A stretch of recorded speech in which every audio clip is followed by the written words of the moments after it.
el tentador se le acercó y le propuso: si eres el Hijo de Dios, ordena a estas piedras que se conviertan en pan. Jesús le respondió: escrito está, no solo de pan vive el hombre, sino de toda palabra que sale de la boca de Dios. Primera escena, primera tentación. Jesús frente al tentador, 40 días de ayuno, y lo primero que hace el tentador es ponerlo a prueba en su cuerpo, en su fisiología, en sus sentidos. Le dice: bueno, si eres el Hijo de Dios, ordena a estas piedras que se conviertan en pan. ¿Cuál es la respuesta de Jesús? ¿La podemos repetir todos, por favor? No solo de pan vive el hombre, sino de toda palabra que sale de la boca de Dios. Entonces yo te pregunto, cuando tenemos tentaciones corporales, ¿de qué nos debemos sostener? ¿Y exactamente de qué? De la palabra de Dios. El Hijo de Dios dependió exclusivamente de la palabra de Dios en esta parte. Y dijo: no solo de pan vive el hombre, sino de toda palabra que sale de su boca. Y él fue victorioso. Y él fue victorioso. Ahora, en este caso fue el pan, pero el cuerpo tiene otras necesidades, ¿verdad? Por ejemplo, tenemos necesidades sexuales, solteros, casados, ¿verdad? ¿Cuál sería la respuesta parafraseando lo que dice Jesús? No solo de sexualidad vive el hombre, sino de toda palabra que sale de su boca. ¿Quieres vencer tus tentaciones corporales? Agárrate de la palabra de Dios. Esta es la enseñanza puntual. ¿Quieres vencer esas luchas que durante años has tenido en tu cuerpo? Agárrate más de la palabra de Dios. Para nadie es desconocido las razones por las cuales dejamos la iglesia hace algunos años. Y créeme que en el momento en el cual cedí a las tentaciones corporales, es porque la palabra de Dios no ocupó el centro de mi vida. Mis criterios humanos ocuparon el centro. Mi forma de pensar ocupó el centro, mas no la palabra de Dios. ¿Quieres vencer esas tentaciones? Tómate de la palabra de Dios. Camina en el Espíritu tomándote de la palabra de Dios. Esa es la enseñanza puntual. Pero hay un dato curioso aquí. Jesús venía de un evento extraordinario en su vida. ¿Quién lo recuerda? Antes de ser tentado. 40. Antes de eso, había sido bautizado. Lo increíble del caso es que Jesús venía de ser bautizado. Vayamos ahí a Mateo 3, del 16 al 17. Mateo 3, del 16 al 17. ¿Estamos allí? Amén. Vamos a leer. 3, del 16 al 17. Un poquito antes del 4.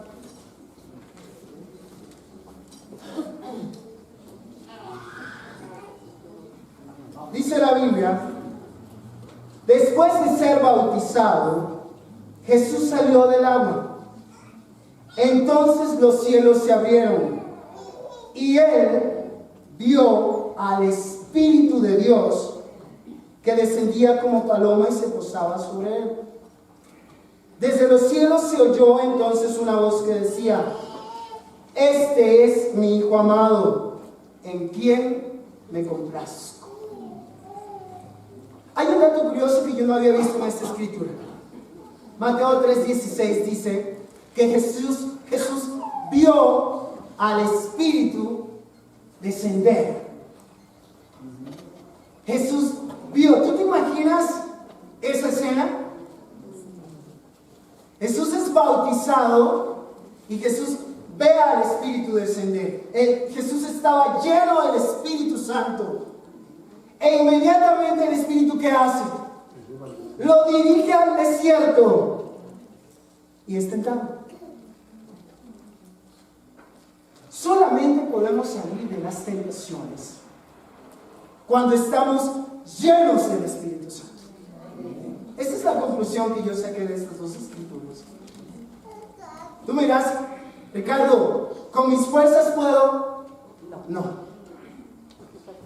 ¿Con mi entusiasmo puedo? No. Solamente cuando ves el Espíritu Santo en tu vida, las pruebas se dan. Y tienes el valor para poder sostener una tentación tan fuerte como la tentación corporal, que es la primera que el tentador utiliza para atacarnos.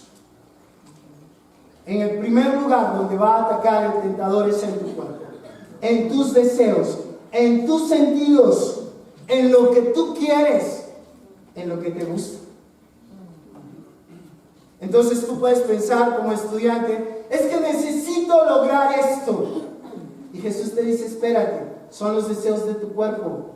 Mejor llénate de mi espíritu. Como soltero puedes pensar, es que necesito una novia. Ya no aguanto más, no soporto más. Jesús te vuelve a decir, espérate, deja que el Espíritu direccione tu vida. Solamente cuando estás lleno del Espíritu Santo puedes vencer. Esa es la conclusión de este primer punto.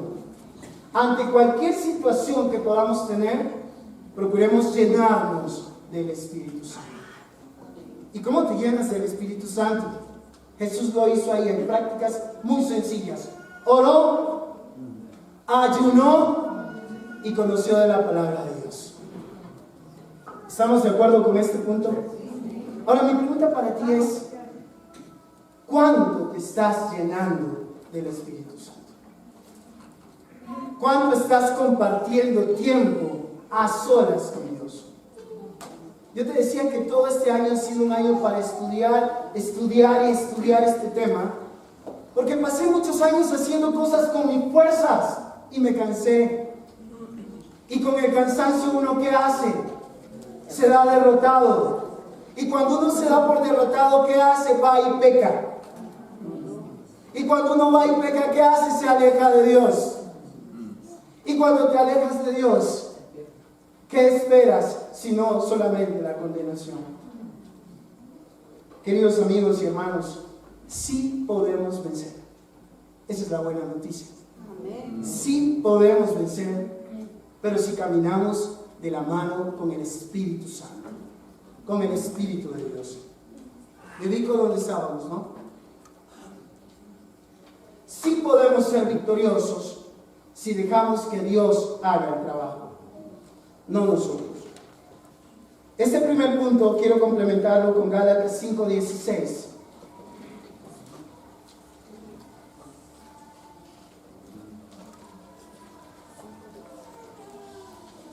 Gálatas 5:16, no me regreso a la otra. Gálatas 5:16, dice la Biblia, si la expectativa de Jesús fue vencer el cuerpo, para un cristiano, ¿cuál puede ser la expectativa? La misma. Si Jesús pudo vencer su cuerpo, nosotros también podemos hacerlo. Ahora tú me dirás, Ricardo, acabo de pecar justo en el cuerpo. ¿Cómo hago? Vuelve a empezar. Pero no vuelvas a caer en el mismo pecado. Esa es la expectativa de Dios. Que no repitas lo mismo una y otra vez. Dice Gálatas 5:16. Voy a leerlo en la versión Reina Valera contemporánea. Digo pues, andad en el Espíritu y no satisfagáis los deseos de la carne. Es puntual. O sea, la expectativa de Jesús es la misma. Si Él pudo, ¿cuál es la expectativa para nosotros como cristianos? También podemos. Pero no podemos con nuestras fuerzas. Podemos con el Espíritu que Él nos da. Lo dijo a Raúl en la mañana. Y es verdad, solamente con Cristo podemos hacerlo. Solamente si nos agarramos de Él. Si Cristo vive en nosotros, no hay lugar para el pecado, porque Él jamás tuvo nada que ver con el pecado. Yo sé que esto te suena bastante radical, pero es la expectativa de Dios. No es mi expectativa, no es la expectativa de la iglesia, es la expectativa de Dios. Está escrito acá. Digo pues, andad en el Espíritu y no satisfagas los deseos de tu carne. Cuando andamos en la carne, nos pasa lo que dice Romanos 8, del 7 al 8. Leámosla juntos. Romanos 8, del 7 al 8.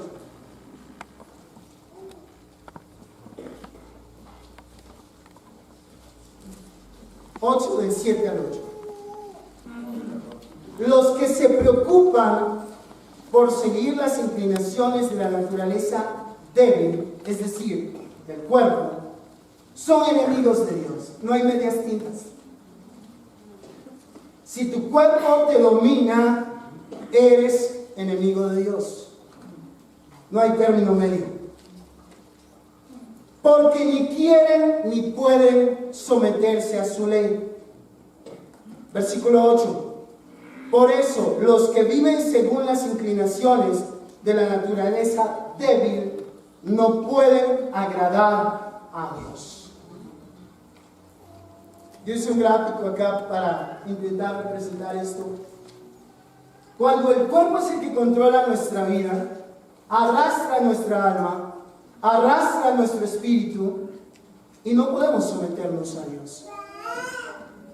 Cuando tus deseos son los que controlan tu vida, no hay espacio para el espíritu. No hay espacio para el espíritu en tu vida y Dios no puede hacer tu trabajo.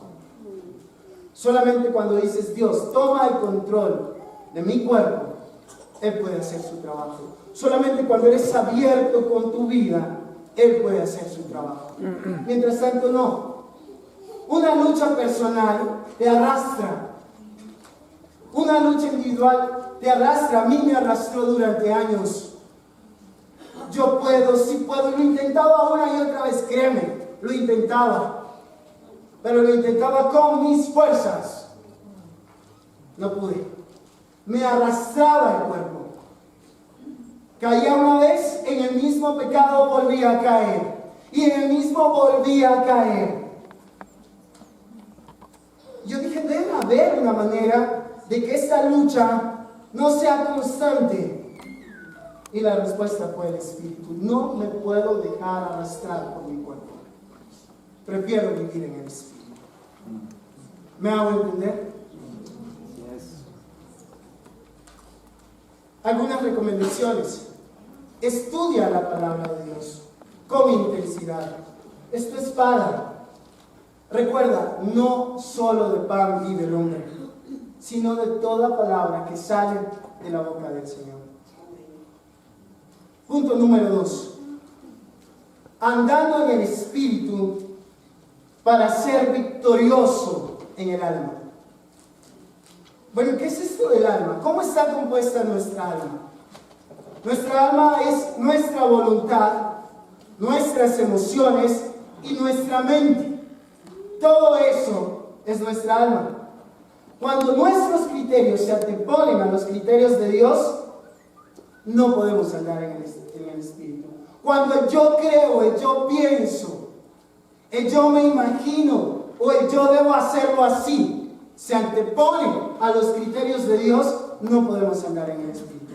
Veamos cómo lo venció Jesús. Mateo 4, del 5 al 7. Cuando el diablo no puede con el cuerpo, se mete con nuestra alma.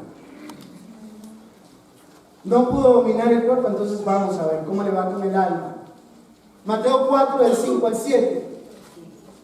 Luego el diablo lo llevó a la ciudad santa e hizo que se pusiera de pie sobre la parte más alta del templo y le dijo: si eres el Hijo de Dios, tírate abajo, porque escrito está: ordenará que sus ángeles te sostengan en sus manos para que no tropieces con piedra alguna. También está escrito: no pongas a prueba al Señor tu Dios. Le contestó Jesús. La Biblia tiene un sinnúmero de promesas, ¿verdad? Aquí hay una promesa: ordenará que sus ángeles te sostengan en sus manos para que no tropieces con piedra alguna. Increíble promesa, ¿verdad? ¿Quién no quisiera que esa promesa se haga realidad en su vida? La lógica te dice que se haga realidad esa escritura en mi vida. Pero cuando la intención de utilizar una escritura es poner a prueba a Dios, tu criterio se está anteponiendo al criterio de Dios y lo estás poniendo a prueba. Jesús, ¿cómo respondió?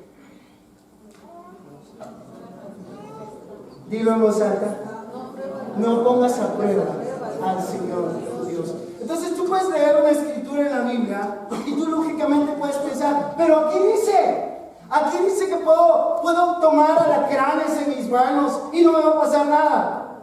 No pongas a prueba al Señor tu Dios. Eso es espiritual. Aquí dice: todo lo que hagas me va a salir bien. ¿Por qué no me está saliendo bien? No pongas a prueba al Señor tu Dios. Aquí dice claramente que voy a tener un futuro lleno de esperanza. Y mi futuro está complicado. No pongas a prueba al Señor tu Dios. Tranquilo. Dios tiene su tiempo. El Hijo de Dios sometió su mente, sus emociones y su voluntad a Dios, no a su criterio, no a su conocimiento, porque Él conocía la promesa. Pero Él también sabía que las Escrituras dicen que no debemos poner a prueba al Señor nuestro Dios. Tú puedes decir: no, como estudiante, me voy a esa fiesta con mis amigos que no son cristianos. Me voy a la fiesta, total, soy cristiano, nada me va a pasar, yo me sé controlar. Y Dios te dice: no pongas a prueba al Señor tu Dios. Como casados podemos decir: no, pues sabes que ya estamos casados, amor, podemos hacer lo que queramos en nuestro matrimonio. Espérate, hay principios para el matrimonio. No pongas a prueba al Señor tu Dios. Como solteros podemos pensar: llevo años, ¿dónde está la promesa de una novia? Tantos años. Y Dios sigue diciendo: espérate, no pongas a prueba al Señor tu Dios. Todo tiene tiempo. Porque si no, tu lógica, ¿qué dice? Pues a mi manera. Voy y tomo mi parte de la herencia y ya. Pero eso es poner a prueba al Señor tu Dios. Jesús, el Hijo de Dios, lo hizo. Sometió su mente a la mente de Dios, a la voluntad de Dios. Él espera lo mismo de nosotros. Cuando no sometes tu mente a la voluntad de Dios, pasa lo que dice en Romanos 1, del 20 al 22. Leámoslo juntos. Romanos 1, del 20 al 22.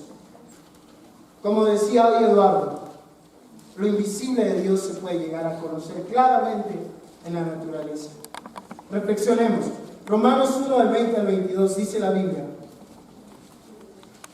pues lo invisible de Dios se puede llegar a conocer si se reflexiona en lo que Él ha hecho. En efecto, desde que el mundo fue creado, claramente se ha podido ver que Él es Dios y que su poder nunca tendrá fin.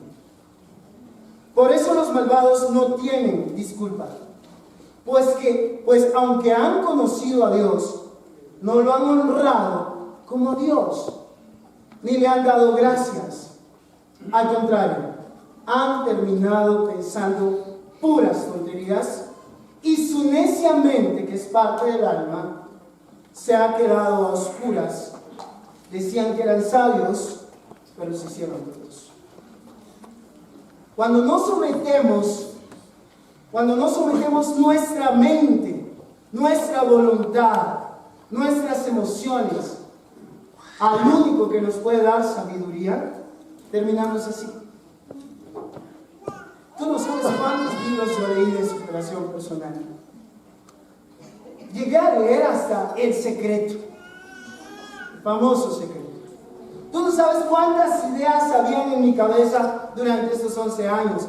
E incluso llegué a enseñarle a la gente esos principios mentales.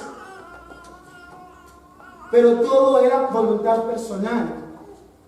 El Espíritu es el que puede hacer el cambio.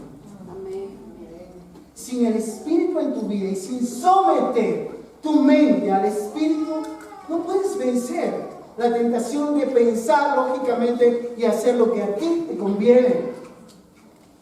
Me conviene hacer esto, entonces lo hago. ¿Y ya lo sometiste a Dios? Un gráfico para poderlo explicar. Cuando el alma es la que domina, lo mismo pasa. Arrastra el cuerpo, arrastra el espíritu, y el espíritu no se puede someter a Dios, y por lo tanto el cuerpo está sometido a la voluntad del alma. Es así como funciona nuestro cuerpo. Es lo adecuado.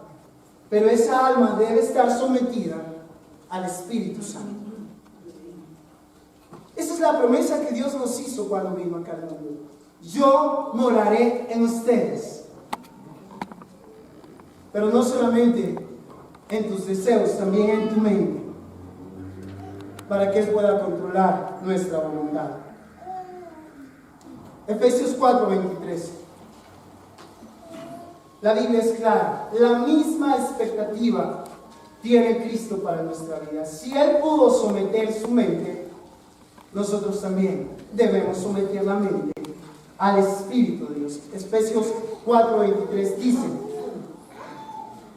voy a leerla en la traducción de la nueva traducción viviente, me pareció muy buena. Dice, en cambio, dejen que el Espíritu les renueve los pensamientos y las actitudes.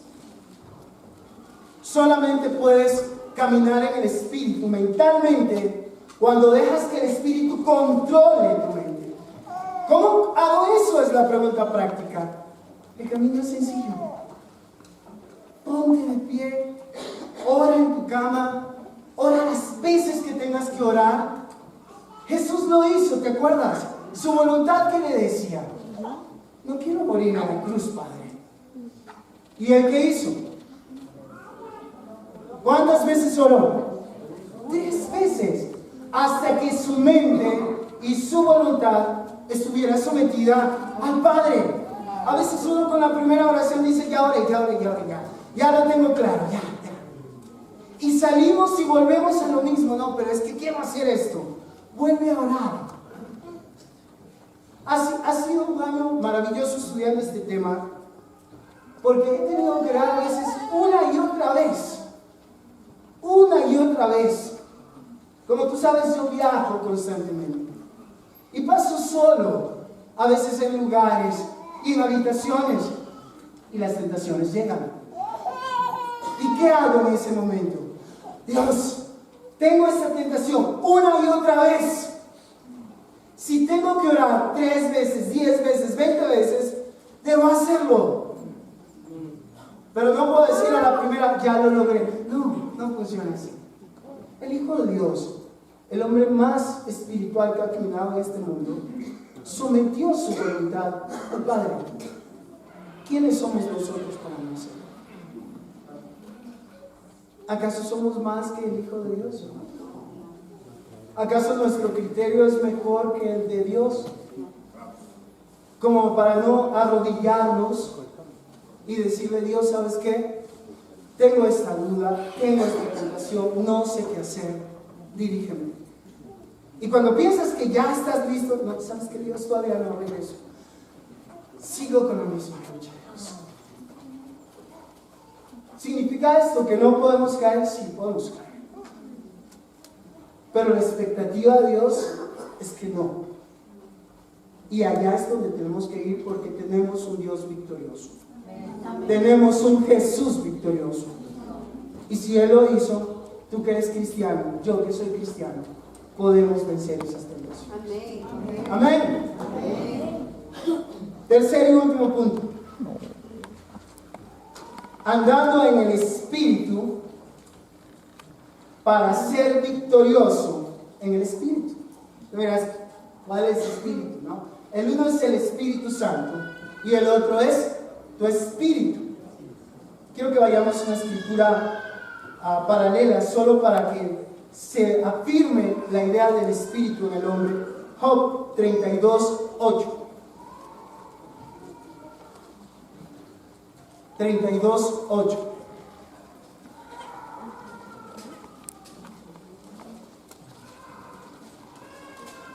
¿Estamos ahí? No la tengo en la pantalla. Job 32:8. Dice la Biblia: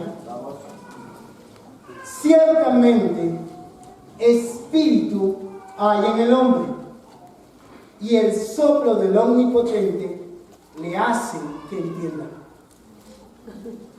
Primera conclusión: tenemos espíritu. Todos. ¿Y qué es el espíritu? El espíritu está constituido por tu conciencia, está constituido por tu fe y está constituida por la capacidad de ser sensible a la verdad. Es decir, esa voz que te dice que estás actuando incorrectamente es tu conciencia y es parte de tu espíritu. Esa voz que te dice adora a Dios es parte de tu espíritu. Esa voz que te dice debes decir la verdad es parte de tu espíritu. Entonces queda comprobado que tenemos un espíritu. Los psicólogos no reconocen el espíritu. Primera cosa. Pero aquí dice ciertamente espíritu en el hombre. Satanás había tentado a Jesús con el cuerpo, ¿verdad? Ya lo había tentado en el alma. ¿Cuál era su último objetivo? El espíritu. Veamos cómo lo tentó. Mateo 4, del 8 al 11, y cómo venció. Mateo 4, del 8 al 11. Dice la Biblia: de nuevo lo tentó el diablo, llevándolo a una montaña muy alta, y le mostró todos los reinos del mundo y su esplendor. Todo esto te daré si te postras y me adoras. Vete, Satanás, le dijo Jesús, porque escrito está: adora al Señor tu Dios y sirve solamente a Él. Entonces el diablo lo dejó y unos ángeles acudieron a servir. ¿Qué quería el tentador? ¿De qué se quería apropiar de Jesús? De su espíritu. Quería su fe. Adórame a mí. No lo adores a Dios. Adórame a mí y te doy todo. Todo. ¿Cuál es la respuesta de nuestro amado Señor? Adora solo a Dios, a tu Dios, y sírvele solamente a Él. Esa es una medida de saber si estás caminando en el Espíritu o no. Si hay algo que ocupa tu lugar de adoración por encima de Dios, ya sabes que no estás caminando en el Espíritu. Si tu pareja es más adorada que Dios, ya sabes que no estás caminando en el Espíritu. Si tu trabajo es más adorado que Dios, ya sabes que no estás caminando en el Espíritu. Incluso si tu reputación o un lugar, en un lugar religioso, en una congregación, es más adorada que Dios, ya sabes que no estás caminando. Porque aquí dice: adora a Dios y sírvele solo a Él. Si alguna vez has pensado, esto es más importante que Dios, o en tu corazón Dios no ocupa el centro, no estás caminando en el Espíritu. Y eso es complicado, ¿verdad? Para muchos de nosotros es muy complicado. Porque a veces tenemos tantas preocupaciones en nuestra cabeza y terminamos adorando el dinero en lugar de a Dios. terminamos adorando las actividades eclesiales que a Dios mismo. Y a veces terminamos adorando más las obligaciones que a Dios mismo. Y Jesús es puntual en la manera de no dejarse robar su espíritu. Adoro solo a Dios y solo a Él le sirvo. Esa es la expectativa de nuestro amado Jesús. Que nosotros solo adoremos a nuestro Dios.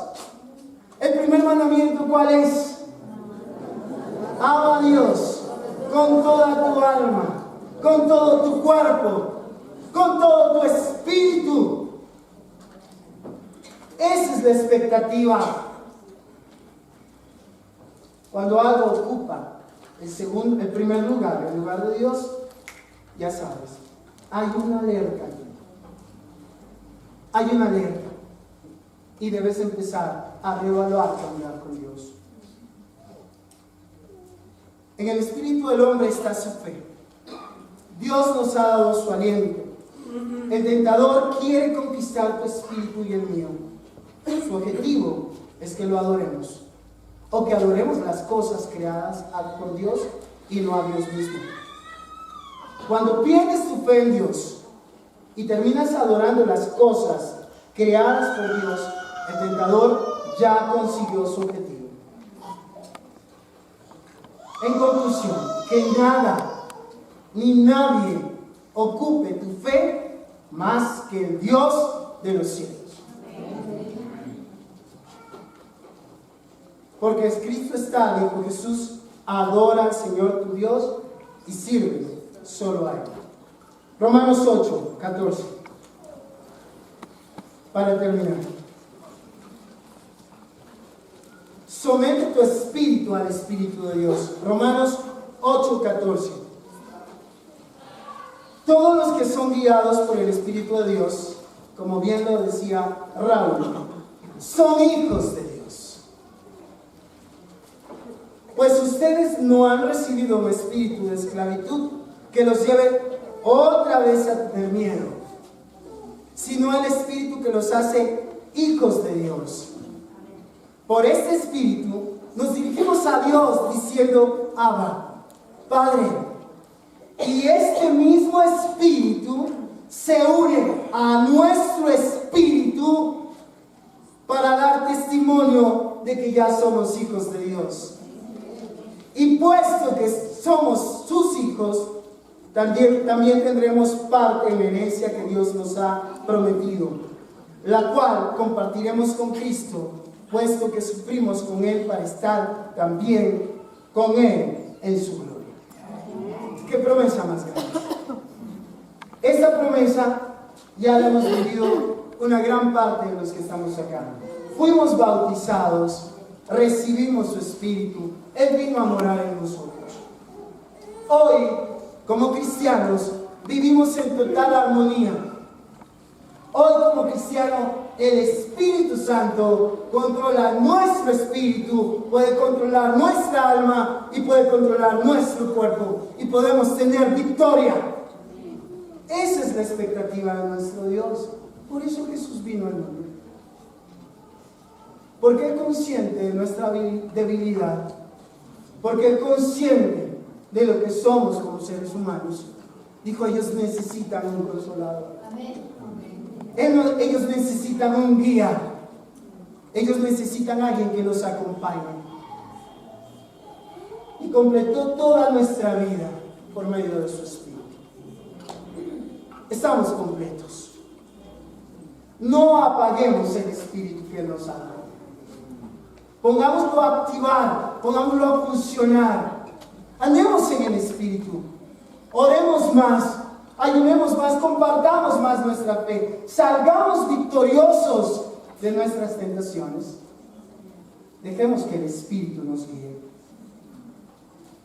Una escritura complementaria, 1 Corintios 2:10.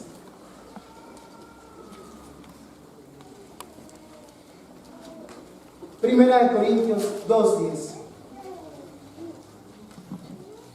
Desde el 12 vamos a ver.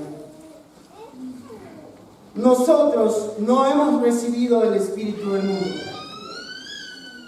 Ese espíritu del mundo está en minúsculas, como te das cuenta. Sino el espíritu que viene de Dios, para poder entender lo que Dios nos ha dado.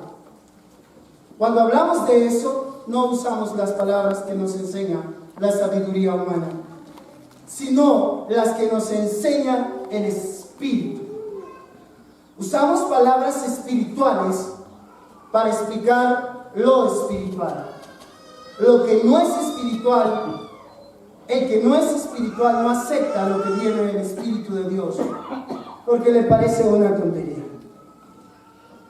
No puede entenderlo, porque eso tiene que juzgarse espiritualmente. Las palabras que yo te he dicho el día de hoy, para muchas personas podrían sonar como ¿qué? Como una tontería. Exactamente. Pero estas cosas hay que entenderlas espiritualmente.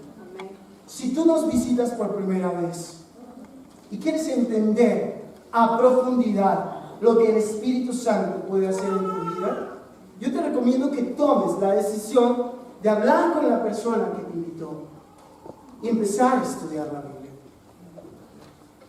Quien te va a explicar todas las cosas espirituales es el Espíritu de Dios. Nosotros somos simples instrumentos. Quien te va a dar el caminar para que puedas ser victorioso es el Espíritu de Dios. Queridos amigos, Dios solo espera una cosa de nosotros: fe para creer en esta promesa. Dios solo espera una cosa de nosotros: la actitud adecuada para decir, yo acepto esa promesa. Creo que no hay mayor promesa en el mundo que esta. Te lo dije, muchos años queriendo hacer las cosas con mi fuerza, a mi estilo, a mi manera, cero resultados. 2 años de caminar en el Espíritu, con pruebas, con cosas difíciles, pero también saliendo victorioso.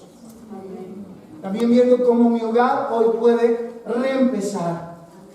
También viendo cómo mis luchas más profundas, aquellas que yo pensaba, ¿cuándo va a acabar esto?, están terminando.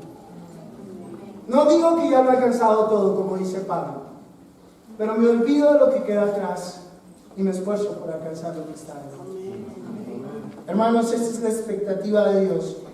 3 puntos de conclusiones. Número 1, someter tu cuerpo al Espíritu de Dios es entender que no solo de pan vive el hombre. La palabra de Dios debe ser tu comida. Ella te dará la fortaleza a tu cuerpo para no ceder al tentador. Ayunar es una buena práctica que también ayuda a someter tu cuerpo al Espíritu Santo. 2, someter tu alma, mente, emociones y voluntad requiere que no pongas a prueba a Dios. Que la lógica no te gane la partida. Evita que los pensamientos lógicos se antepongan a la respuesta espiritual de Dios. Ningún principio bíblico debe ser utilizado para poner a prueba a Dios. Número 3, someter el Espíritu de Dios, someter nuestro espíritu al Espíritu de Dios, es adorar solo a Dios. Si hay algo que está ocupando un lugar por encima de Dios, deséchalo de tu espíritu y hazle morada solo al Espíritu Santo. Queridos hermanos, esta experiencia de estudiar este tema ha sido maravillosa este año. No quiero soltarla, me encanta estudiar sobre este tema y he podido ver que la respuesta está en muchos de estos principios, a muchas de mis luchas. Confío que pueda ayudarte a ti también y que podamos ser victoriosos en Cristo Jesús. Gracias por haberme escuchado.